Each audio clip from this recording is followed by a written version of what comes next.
It was meant to be the terrifying flagship of the Swedish Empire, a towering golden giant, bristling with 64 heavy bronze cannons, built to impossible specifications demanded by a vain king. Watch as thousands cheer on the Stockholm docks, only to see the magnificent Vasa catch a light breeze, tilt, and drop like a stone just 1,300 meters into her maiden voyage, dragging her gilded dreams down into the muddy depths.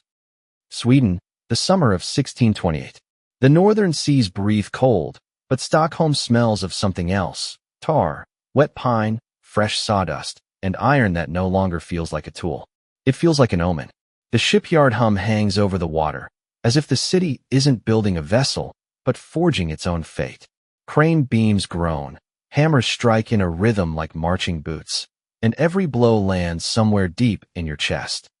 This is where Vasa is born, less a ship than a threat carved from timber and stuffed with bronze.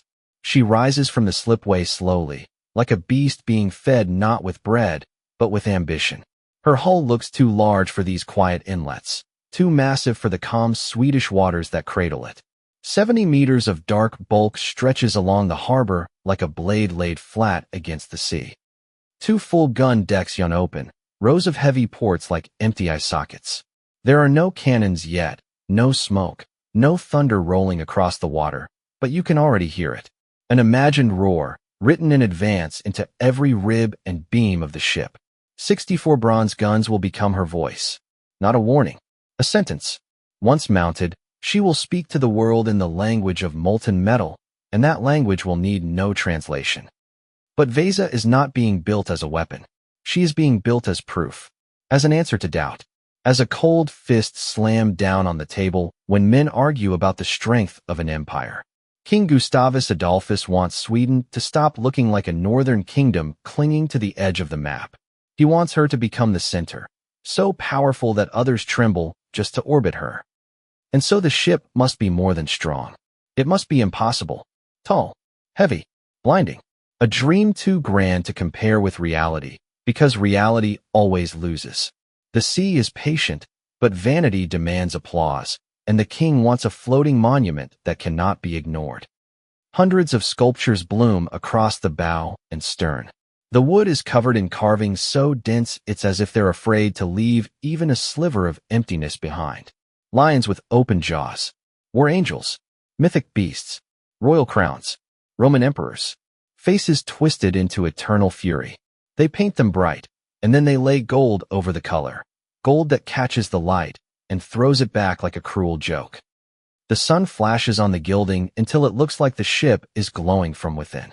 And the closer you stand, the more you feel it. This is luxury that doesn't promise happiness. It promises payment.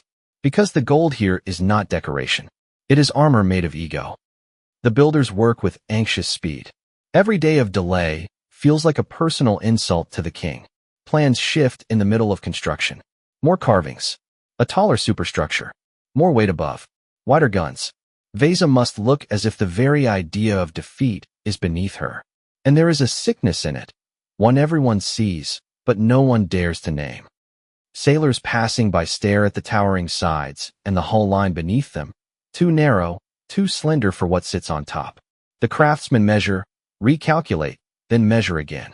They don't sense the imbalance through numbers alone.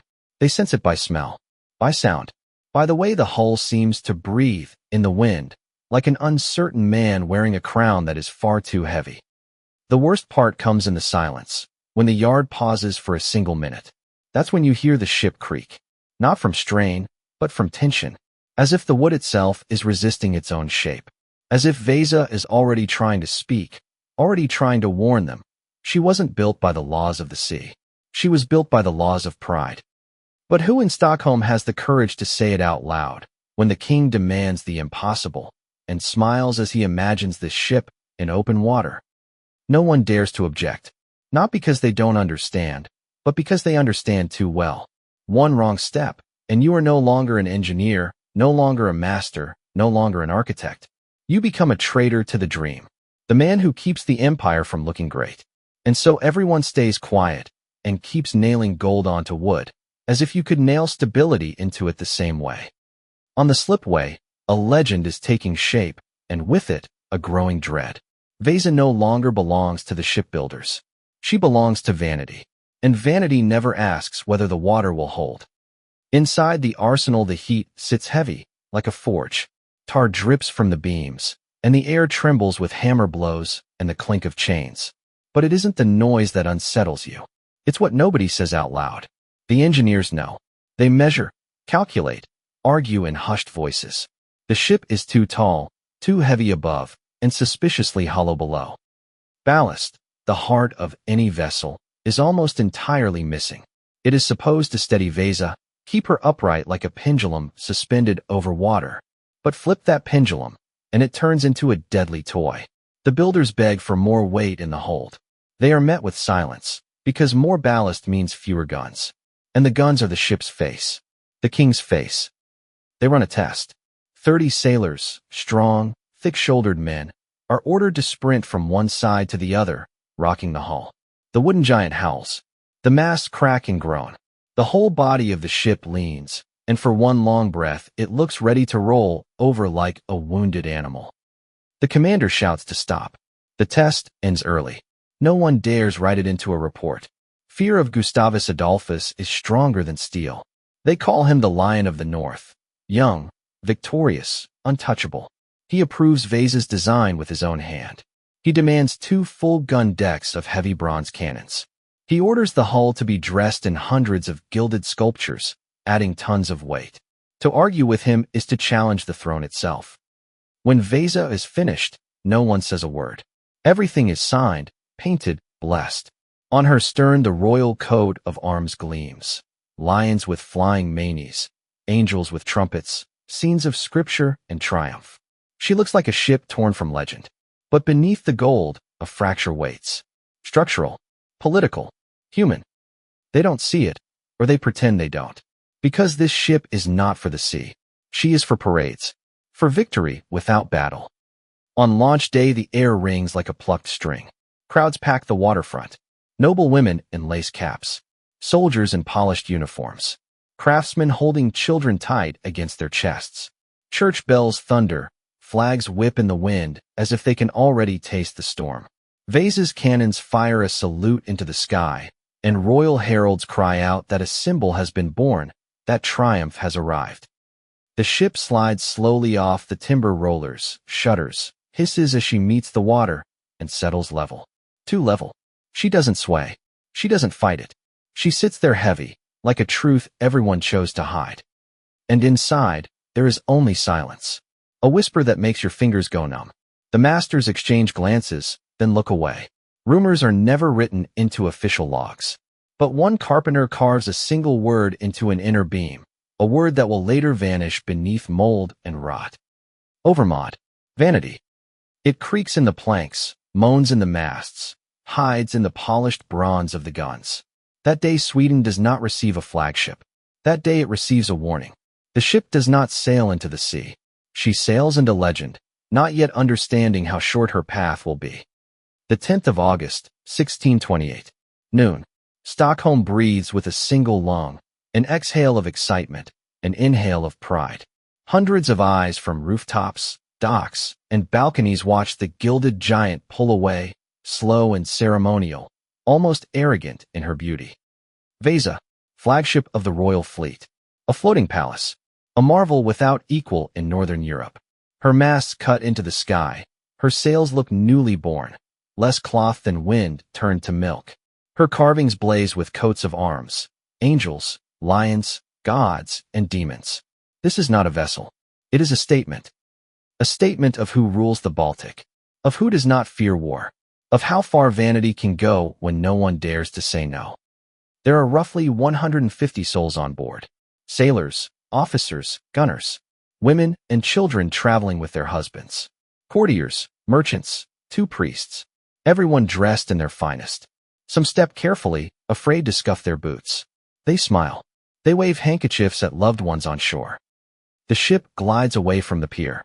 Small boats follow alongside like a wedding procession. Music carries from the waterfront, trumpets, drums. The roar of the crowd swallows even the cries of gulls. It all feels perfect. Not a cloud in sight. Not a ripple on the water. and barely a mile and a half to open sea. Then it arrives, the first gust. Not a storm, not a squall, just wind, sliding in from the side.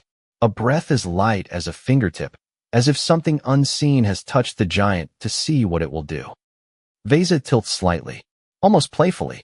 People on shore laugh, thinking it's part of the spectacle. But on deck, faces freeze. The skipper stiffens. The sails pull hard, and the ship does not recover. She holds the angle, trapped in it, as if she cannot believe she might actually fall. Something about it feels wrong. Not dramatic, not heroic, just wrong. The second gust hits, and everything changes. The ship drops hard to port, so sharply that the gun ports. The same proud openings where the heavy bronze cannons had stared out like teeth sink to within inches of the waterline. One of them isn't sealed. It hangs half open, maybe for show, maybe from carelessness. And through that narrow mouth, the Baltic Sea pours in. Not in knots, not in numbers, only in panic. One surge, then another, then a third, then dozens more. Cannons break loose from their rigging and crash across the deck, snapping bones like twigs. People scream and run, but there is nowhere to run. The hatchways are already flooding. The planks turn slick as soap. Women grab their children. Sailors lunge for the sails, for the lines, for anything. But it's too late. A third gust. The vessel pauses for a heartbeat, leaning lower and lower, as if hesitating before the fall. Then, with almost no resistance, she rolls onto her side. The entire flank disappears beneath the surface, flags and all. Screams turn into choking water. This ship does not sink in a storm. Not in battle. She sinks at noon, under the applause of thousands. It ends in minutes. Boiling bubbles, splintered wood, torn cloth, and then a dead, unbearable silence. Only debris remains on the water. On the faces of those left standing on shore, disbelief, horror, shame. Where Sweden's era of naval glory was supposed to begin, there is only a dirty whirl in the harbor. And inside that whirl is the king's pride. Deep, deeper than conscience would ever allow. The 64-gun Colossus vanishes from sight in less than a minute. Everything that had moved above becomes screaming, spray, and water. The first thing to go is the standard. Then the officers on deck, trapped in their ceremonial armor like cages. People stumble and throw themselves overboard, but there is no rail anymore. Only the tilt, only the steepening slide. The masts groan as if they are alive, and one by one they vanish at an angle. Those on the upper deck, women in wigs, children clutching mugs, officers in silk, become scattered specks on the surface before the black mouth of the Baltic pulls them under. Inside the ship, agony begins. The galley fills with steam. Barrels topple and burst, and spilled vinegar burns the lungs like acid. Someone tries to climb out on the slanted stairs, but the steps have become traps. One wrong move, and the ship throws you back down, into the roaring water below. Sealed compartments turn into airless cells. People claw at the walls. Doors refuse to open as the hull tilts and twists, brass hinges snapping with a brittle crack. Thuds, screams, bodies slamming into bulkheads, and then silence again. The water eats faster than fear can spread. In the officers' hall, the walls are hung with maps and tapestries painted by Sweden's finest artists. Standards embroidered with gold tremble in the last shiver of trapped air, and then they disappear. A table with navigation tools, chests with seals, globes, all of it sinks, and with it, the dream. Because Vasa was never a true war machine. She was a gilded ghost of war, a ridiculous hybrid of peacock ambition and ignorance of balance. She was built to impress, not to win. And that is the most terrifying part. When the stern finally slips under, only a few boards and a few bodies remain on the surface, along with a crushing, thunderous quiet. Thousands on the shore, carpenters, sailors' widows, cabin boys, priests, stand frozen. There is no point in shouting. It has already happened. In 11 minutes, the ship is gone. In 11 minutes, the Empire's pride is gone with it. 50 people do not return. Many remain nameless forever. Later, the reports will say it was carelessness. But the sea was almost calm. This was not carelessness. This was criminal silence. The king does not come to the water. He says nothing. The man who demanded more cannons, who insisted on gilded figures at the bow, who drove the craftsman like a battering ram against a gate, now retreats behind palace walls. His silence drowns every question. No newspaper dares publish an investigation. No one is punished. Only the sea knows what truly happened. The Baltic closes its hungry mouth over Vasa and falls quiet. Sweden grows still. The majestic symbol becomes a joke beneath the waterline. The advantage of cannons proves heavier than the foundation itself. The carved heroes along the hull do not survive real seawater. They were made for triumph, but now mud and salt gnaw at their faces. No one wants to remember, because everyone involved knows the truth. Vasa did not sink because of wind. She was dragged down by vanity, and that weight was deadlier than every gun on board. In the days that follow, boats circle the spot where Sweden's pride went under. Divers, armed with crude bells and ropes, descend into the dark, not to recover bodies, not to save relics. Only the cannons, massive bronze beasts stamped with royal crests and Latin mottos. Each one is not just a weapon, but state property, minted glory, cast under the monarch's personal gaze. They haul them up one by one, as if washing away sin, as if pulling the king's pride out of the mud. The people who died in the hold do not matter to anyone. No one even counts them properly. Their bodies dissolve into silt, bilge rot, and silence. When the last cannon is raised, the surface closes again, as if the sea has written the final period. A forgetful quiet settles over Stockholm. The ship disappears from conversation. Even official documents soon stop using the name. Instead of Vasa, they write, "That ship."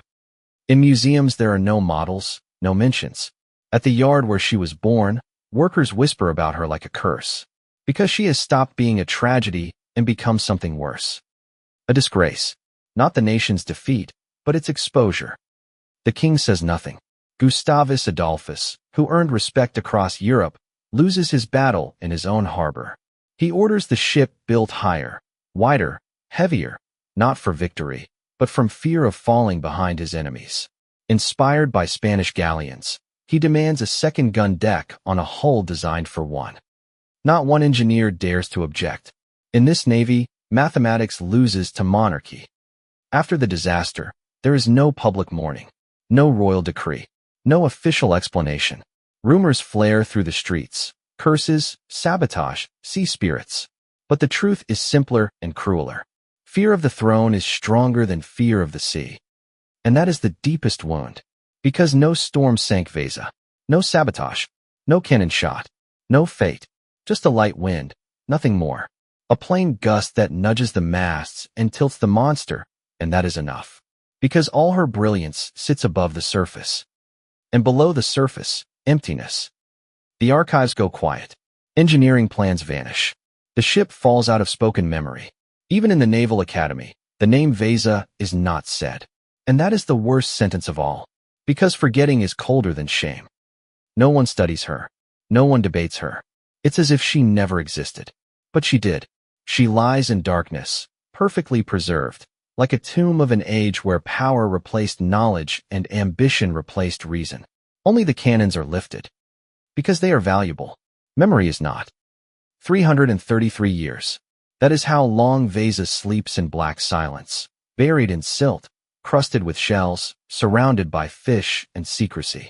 She fades from memory, but never from history. At first they search for her to recover cannons. Later, they search for a legend. But only in 1961, when Stockholm is rising in concrete and glass, when airplanes move faster than wind and hardly anyone believes in ghosts anymore, she returns to the light.